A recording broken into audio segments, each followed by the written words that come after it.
Long before European explorers dared to sail the eastern oceans, a shadow of immense sails appeared on distant horizons. At their head stood Zheng He, a Chinese admiral who commanded fleets so vast and powerful they seemed almost mythical. Sailing under the banner of the Ming Dynasty, he led perilous voyages across a vast ocean.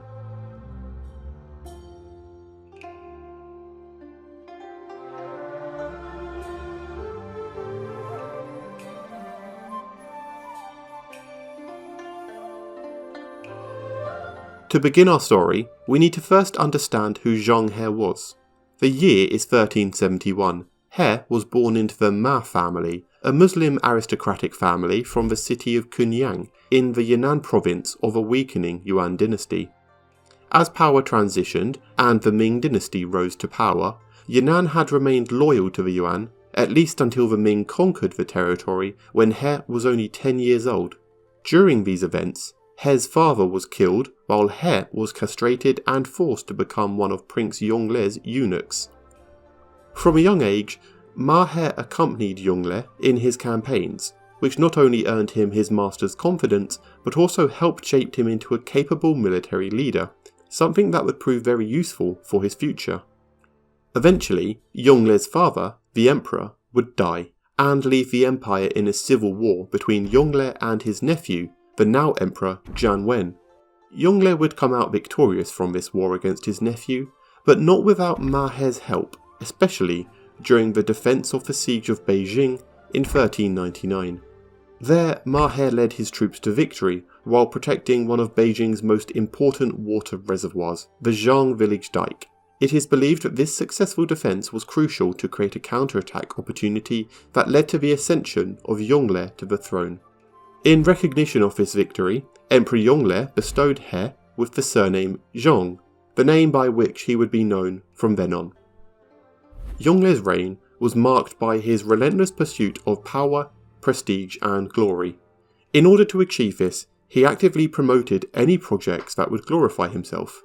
These projects ranged all the way from campaigns against the Mongols and Vietnam, to moving the capital from Nanjing to Beijing, and rebuilding the whole city to be worthy of being called a capital, the revival of the Grand Canal, and the topic of our video, sending Zheng He on long voyages to show off China's prestige to the whole world.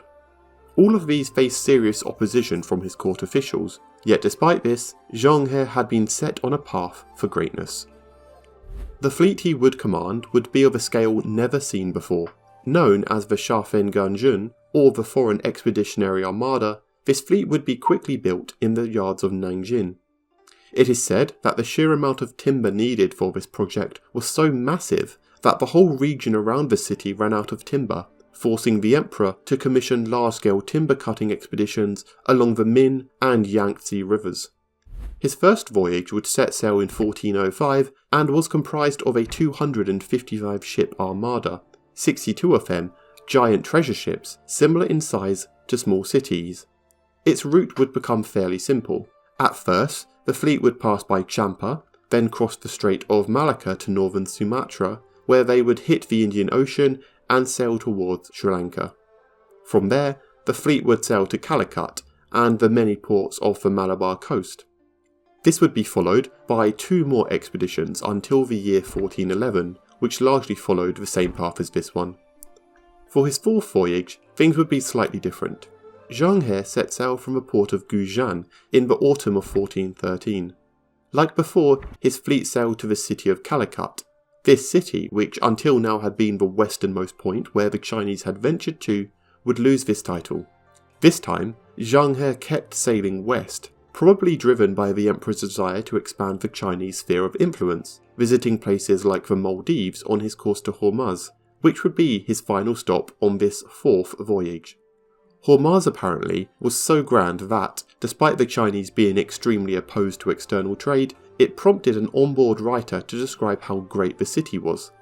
Foreign ships from every place, together with foreign merchants travelling by land, all come to this territory in order to gather together and buy and sell, and therefore the people of this country are all rich.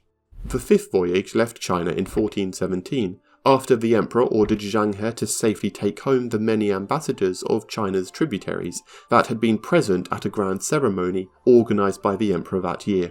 These men were mostly from Southeast Asia, and after being taken home by Zheng He, the admiral proceeded along the route he had previously charted. However, this time, upon reaching Hormuz, Zheng He continued travelling south and ventured along the Arabian coast, where he would visit two cities, Aden and Makalla. Afterwards, he kept going south again, now along the East African coast, where he visited the ports of Mogadishu, Brava and Malindi. This would be the farthest he would ever travel, and in this faraway land, China would find giraffes, which would be misidentified by the emperor as Xilin, legendary hooved chimerical creatures that appear in Chinese mythology. This confusion sparked interest in Muslim merchants, who quickly began exporting the desired giraffes to the Chinese Empire. But other than this, China never found a reason to make Africa a primary destination. Similar to the last, the sixth voyage began after Zheng He was, once again, dispatched to take foreign ambassadors back to their countries. This time, however, these envoys came from far beyond Southeast Asia, from places as far away as East Africa, but unlike last time, Zheng He didn't venture past where he had already been to. The following year, as Zheng He returned home with his fleet, he was notified that this would be the last great expedition under Yongle. Due to the mounting costs of Yongle's ongoing Mongolian campaigns, any further voyages were now prohibited.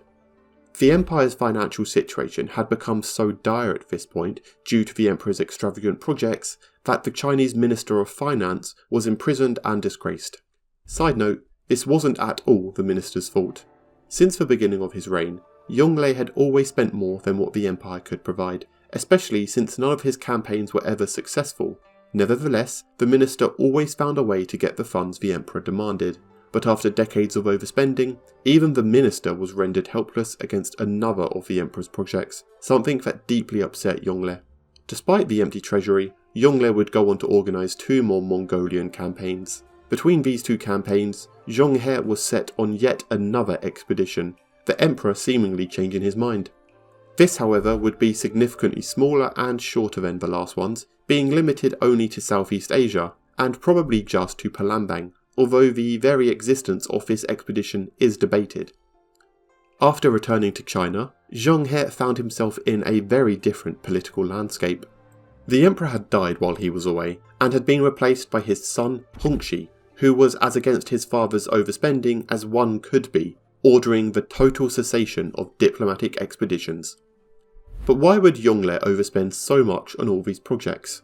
Was there even any return on investment? It is important to note that Yongle was a usurper. As such, his legitimacy was constantly shadowed by doubt among his very own court. Such pressure made Yongle need to constantly glorify himself, be it militarily, administratively, or diplomatically. Likewise, the goal of these voyages was never about the promotion of maritime trade, nor the establishment of Chinese colonies. Yongle sought only a display of power, using all the luxuries China had to offer to coerce smaller and relatively weak kingdoms all across the ocean to submit to him. In the end, the only project of his that actually had a positive impact on China would be the Grand Canal's reopening, since it allowed grain to be safely and swiftly delivered all across China without the fear of pirates intercepting it. This does raise the question, why wasn't Zheng He's mighty armada used to smash the pirates? It turns out, Yongle was so preoccupied with his own glorious expeditions that he forgot to apply its might to solve one of China's core issues at the time, piracy. Furthermore, despite the coercive power that Zheng He's armada wielded, there is no evidence to suggest that the Chinese fleets attempted to force trade into certain channels and bring it under control, as later the Portuguese and Dutch both did. As such, it is very clear that, unfortunately, and not for the lack of opportunity, Zheng He's voyages had no long-term benefits for China. As the historian Edward L. Dreyer puts it, foreign rulers were to recognise the unique and superior status of the Chinese emperor as the Son of Heaven and the mediator between heaven, earth and mankind. They were to show this recognition by presenting tribute in the local products of their countries and by accepting and using the Chinese official calendar, at least in their communications with China. In return, the emperor would give them presents, Chinese silk goods and paper money are the items most often mentioned in Zheng He's time, and would issue imperial edicts appointing them monarchs of the countries they already ruled. Nevertheless, Yongle's grandson, Xuande, after ascending to the throne, would send Zheng He on one last voyage. Xuande had grown up in Nanjing, where the expeditions, which had since stopped, used to start from. As such, driven by nostalgia, this new emperor would prepare a seventh and final grand expedition for Zheng He. The fleet would once more leave Nanjing towards Surabaya on the island of Java, and from there to Malacca, stopping in Palembang in the meantime. From Malacca, Zheng He once again sailed towards India, stopping at northern Sumatra to resupply before entering the vast eastern Indian Ocean until it reached Berewala in Sri Lanka. Then, the admiral did his usual visits to the cities of Calicut and Cochin in the Malabar coast, and from those he would sail to Hormuz, where the main fleet would be stationed for a couple of months waiting for favourable weather conditions in order to sail back to China.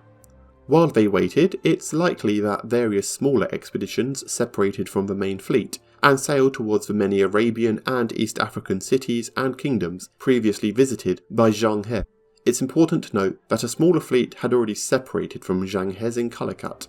This one travelled to Mecca, being described in detail by Ma Huan, the same writer who had previously expressed his admiration for Hormuz. Eventually, in 1413, the whole fleet would reassemble and sail back to China.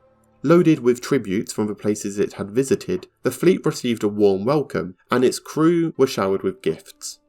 The emperor understood that tribute from the Indian Ocean countries was only being sent due to the presence of Zheng He's fleet at the sea, as it had stopped after the 6th expedition. Upon seeing the tribute brought back, the emperor said, "We do not have any desire for goods from distant regions, but we realise that they are offered in full sincerity. Since they come from afar, they should be accepted, but their presentation is not cause for congratulations." He had hoped to resume a constant flow of tribute. However, both the emperor and Zheng He would die shortly after the end of this expedition. Due to their death, the desire to continue these expeditions died, and without their presence, the tributes dried up, this time forever. Thanks for watching. Be sure to like and subscribe for more great historical content. Be sure to join our Discord, linked in the description below, or if you're feeling extra generous, check out our Patreon.